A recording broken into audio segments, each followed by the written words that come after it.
भारत और चीन के बीच लिपुलेख दर्रे से व्यापारिक रिश्ता कायम किए जाने के फैसले से नेपाल में खलबली मच गई है। नेपाल ने इस पर अपना दावा बताकर विरोध दर्ज किया, जिस पर भारत ने भी करारा जवाब दिया। लिपुलेख दर्रे को लेकर छिड़े विवाद पर पेश है हमारी ये खास पेशकश। भारत चीन रिश्ते में सुधार। शुरू होने जा रहा व्यापार। व्यापारिक मार्ग पर ऐतराज।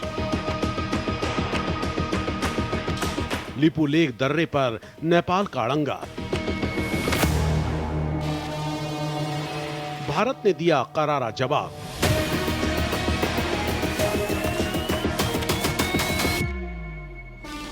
लिपुलेख दर्रा क्यों अहम? भारत और चीन के बीच व्यापारिक रिश्ते कायम होने से नेपाल को मिर्ची लग गई है। दरअसल अमेरिका से बढ़ती दूरी के बीच भारत और चीन नजदीक आ गए हैं। ट्रंप टैरिफ वार के बीच दोनों देश अपने व्यापारिक रिश्तों को मजबूत करने की दिशा में आगे बढ़ रहे हैं।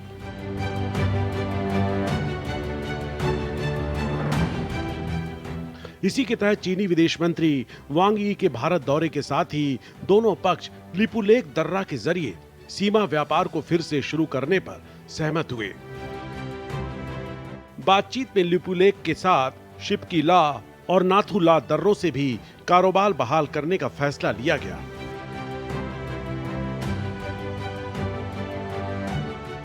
नेपाल के साथ दिक्कत यह है कि वो लिपुलेख दर्रे पर अपना दावा करता है। उस भूभाग को लेकर भारत और चीन ने समझौता कर लिया है। यानी कि चीन ने मान लिया है कि वो भूभाग भारत का ही है। नेपाल ने भारत चीन ट्रेड के लिए लिपुलेख दर्रे का इस्तेमाल किए जाने को लेकर आपत्ति दर्ज की है। उसका कहना है कि लिम्पियाधुरा, लिपुलेख और कालापानी उसके क्षेत्र का हिस्सा है। उसने भारत और चीन से इस इलाके में कोई एक्टिविटी न करने की अपील की है। नेपाल को लिपुलेख दर्रे के रास्ते व्यापार करने पर ऐतराज है, क्योंकि वह उसे अपना हिस्सा मानता है, जबकि यह भारत के उत्तराखंड राज्य का हिस्सा है। नेपाल की आपत्ति को भारत ने सिरे से खारिज कर दिया है। भारत ने साफ कर दिया है कि नेपाल के क्षेत्रीय दावे ऐतिहासिक तथ्यों पर आधारित नहीं हैं। इस मामले में नेपाल का एकतरफा दावा मान्य नहीं है। भारत ने लिखित जवाब में कहा कि 1954 से लिपुलेख के रास्ते व्यापार हो रहा है, जो हाल के सालों में कोरोना और दूसरों कारणों से रुका हुआ था। अब दोनों देशों ने इसे फिर से शुरू करने का फैसला किया है। भारत कूटनीतिक तरीके से सीमा मुद्दों को सुलझाने के लिए नेपाल के साथ रचनात्मक बातचीत के लिए तैयार है।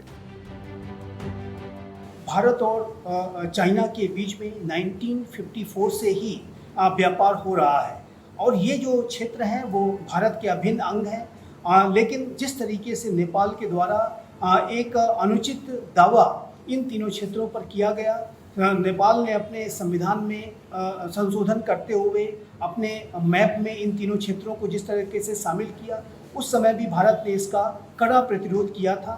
और जब नेपाल के द्वारा लिपुलेख दर्रे का इस्तेमाल करते हुए भारत और चीन सीमा के बीच में जो ट्रेड को शुरू करने की बात कही जा रही है, उसका जिस तरीके से नेपाल ने विरोध किया है, उसके ऊपर भी भारत ने अपनी कड़ी आपत्ति दर्ज की है। इसे अनटेनेबल बताया है और ये जाहिर है कि अनजस्टिफाइड है।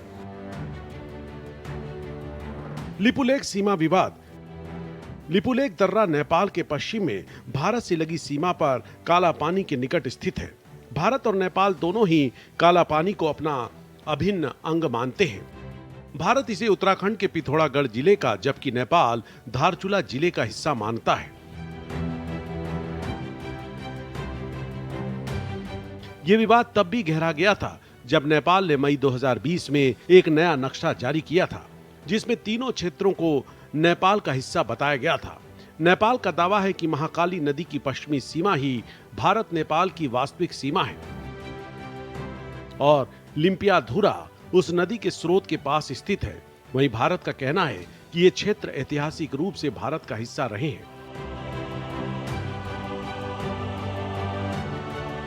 भारत और चीन ने 10 साल में पहली बार लिपुलेख के रास्ते व्यापार पर चर्चा की है।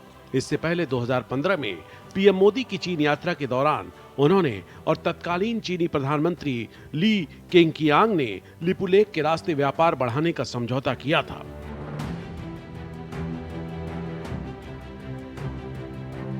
नेपाल ने उस समय भी इसका विरोध किया था, क्योंकि यह फैसला नेपाल से बिना सलाह के लिया गया था। नेपाल ने तब भारत और चीन को डिप्लोमेटिक नोट भेजे थे।